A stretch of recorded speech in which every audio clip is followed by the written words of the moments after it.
Moving on to the couch, just select the couch object. Let's change the render camera to item cam.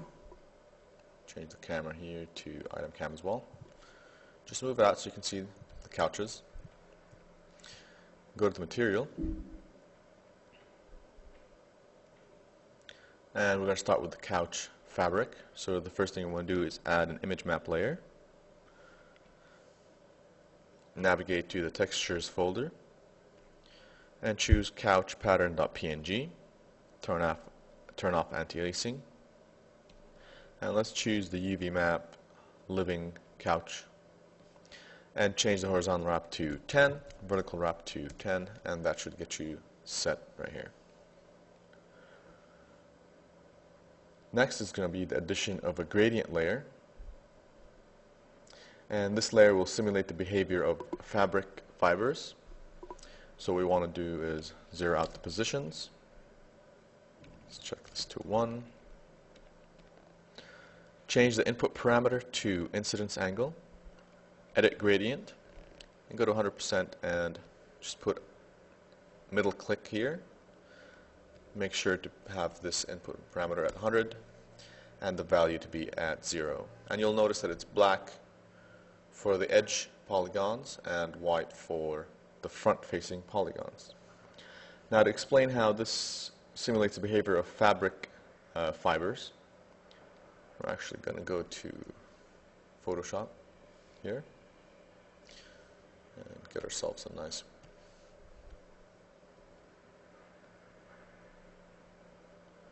start off with a nice color. So basically it's the following.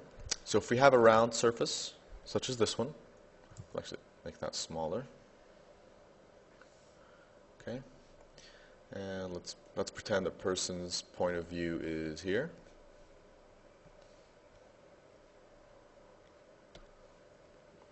So it's a round surface made of fiber or the fabric. We'll have the usual color of the fabric or the pattern. And with time, it could be with time that tiny fibers will start coming out of the fabric. Now this doesn't have to be just the wear and tear or the age of the fabric, but it actually could be the fabric property. So as you look at these fibers that are sticking out, let's think of them as normals of the polygon. They'll be devoid of the same color, or at least lack the same amount of color as the underlying dense fabric. And they will fall into the lighter whites and grays. And when you look forward at the front-facing, when you're looking forward at it, you're not going to see that much because you're looking at basically mostly the underlying fabric from beneath, and you're looking at a point of the fabric fiber, and it's going to be aligned. But as you view the edge more and more, fibers will be aligned behind each other, so like this. And you'll be able to have a visible effect of the fabric, and it's going to be a whitish, worn-out, fuzzy look. So depending on your fiber, you can increase or decrease this effect. So back in MODO, we're going to set the blending mode to screen, and we're going to decrease the opacity to 25%, and we're going to actually invert that. This way, the edges are getting the white, whereas the front-facing are not. Okay? We're going to duplicate this gradient layer, and we're going to set it to overlay. And this will pump up the front-facing colors this as well. And you can notice at the edges this effect already taking place. If you need to see it more so, just drag your camera down so you can see the difference between the edge and the front. And you can see it right here as well.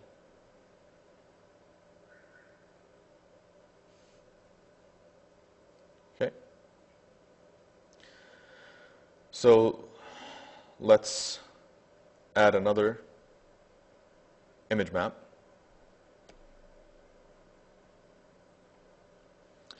And this one's going to be fabric bump. And we're going to set this to bump. Get rid of the anti-aliasing. And again, change the horizontal wrap to 20 and the vertical wrap to 20. And you'll see that this is going to give me, if I switch to perspective view, this is just going to give me the actual fiber layout.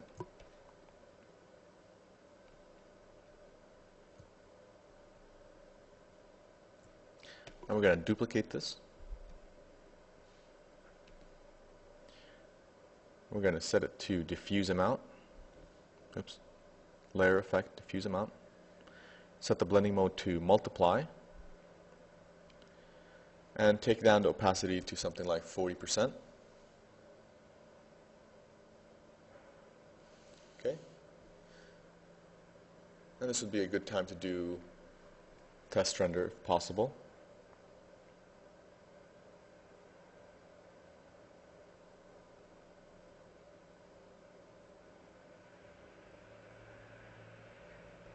You'll notice that when using small repetitive patterns such as the bump here, you might get some moire patterns.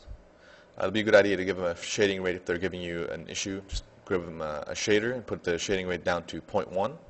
That should solve most of your moire pattern effects. Right now it's going to be out of my shot. I'm not going to see much of this, but just as a tip. So the next thing is to select the pillows, so shift select them. You'll see them add themselves into the shader tree. And go to the living room pillows. And what we're going to do is actually grab all of these, right click, duplicate, and just drag all of this into the living room pillows. Delete the older material. So right now, the couch pattern, check the UV map to be UV pillows.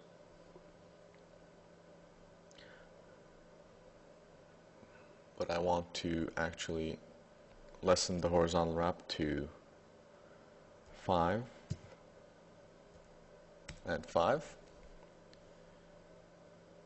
And I'm going to switch from couch pattern and load another image, this couch pillow pattern.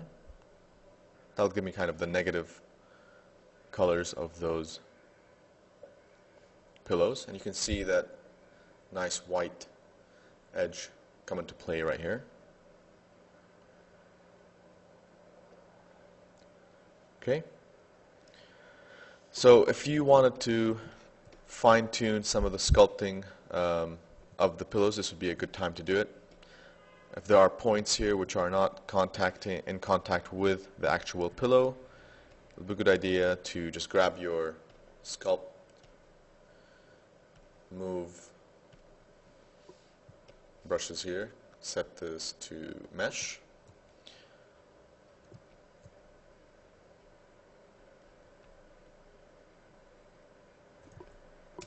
Select just the pillows. Move. You want to set the background to flat shades, just so you see that you are hitting it. And just move things down so you make sure that everything is in contact and that the weight is distributed logically. Okay.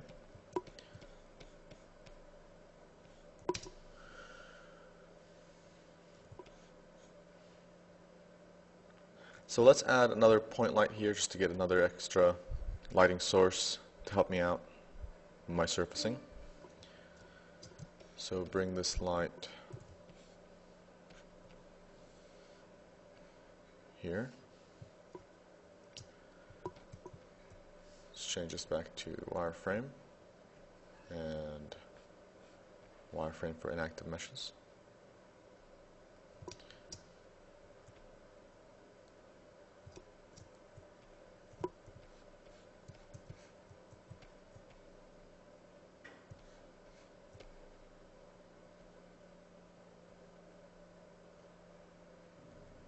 we go.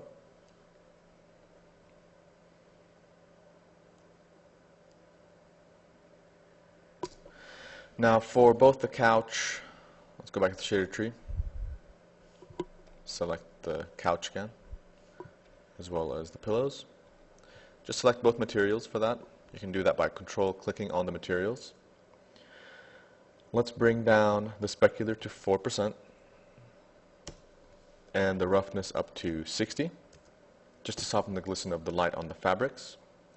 And we're going to move to the final untextured cushion, the one in orange here. And we are going to be selecting a color. So just something from the same pattern that we're using. Oops, it's not that one.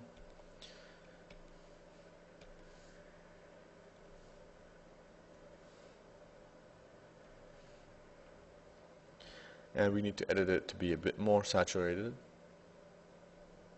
You can shift select, alt select on the color itself in MODO, and that'll increase or decrease the saturation depending. If you go right, it'll increase, decrease will go to the left. Set the diffuse amount to 60% because we plan to make it a bit more reflective. And we can add some of the layers from the other pillows, such as the gradient and the bump map. So living room pillow, let's add the bump and the gradients. So duplicate those and take them down to the red cushion. Here we go. And now bring up the reflections to 5 and the Fresnel to 50. Put on blurred reflections and take the roughness up to 75%.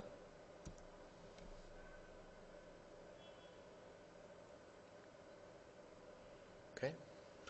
And we want to change the reflective color to a bit of a more of a satiny, kind of the same, and the same tones. There we go. Okay. Let's move the item cam a little bit.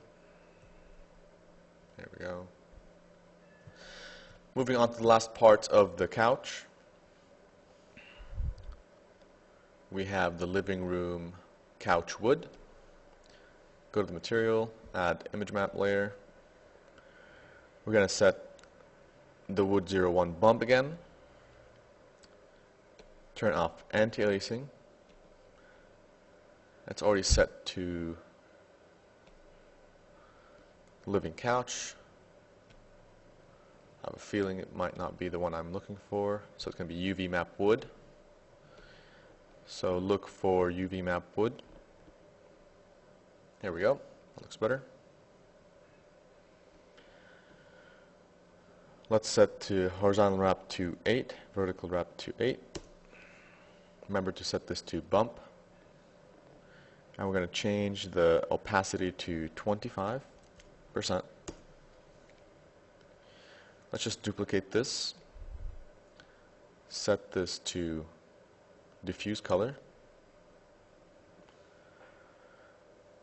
And we're going to change the image to, I think we already have it selected, or loaded, sorry. So wood 01 dark.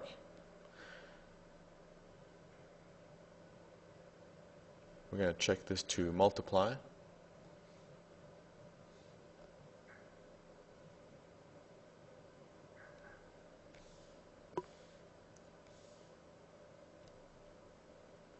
Okay.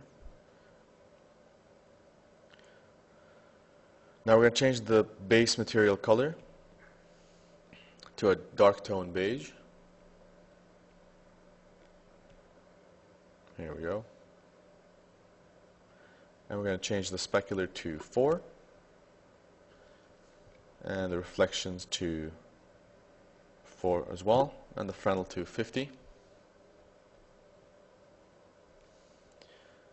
And we're not going to put blurry reflections on at this point because it already has a bump map and it's going to be far away from my shot, so there's no need to calculate more blurry reflections.